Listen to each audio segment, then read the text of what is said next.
Praise the lord. జనవరి 15వ తేదీ 2024.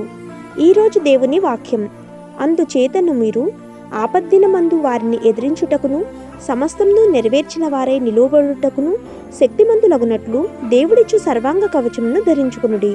ఎఫెసీయులకు రాసిన పత్రిక 6వ అధ్యాయం 13వ వచనం.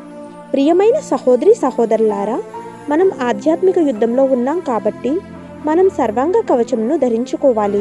మన అనుదిన ప్రార్థనలు, మన దైనందిన లేఖనాలు చదవటం, మన ఆధ్యాత్మిక రక్షణ కోసం దేవుడు మనకిచ్చిన సర్వాంగ కవచమును గుర్తించి ఆధ్యాత్మిక యుద్ధం చేయడానికి మనం సంసిద్ధంగా ఉండాలి. మనం యుద్ధంలో ఉన్నామని మనకి తెలుసు కాబట్టి మనం ప్రతిరోజు ప్రతి పని, ప్రతి లేఖనాన్ని అత్యవసర భావంతో సమీపించాలి. కీడు సంభవించు దినము వచ్చుచున్నదని దేవుడు దయచేసిన ఉపకరణములను ఆయన అనుగ్రహించే శక్తియు ప్రభావమును వినియోగించుకుందము రండి. ఆమేన్. God bless you.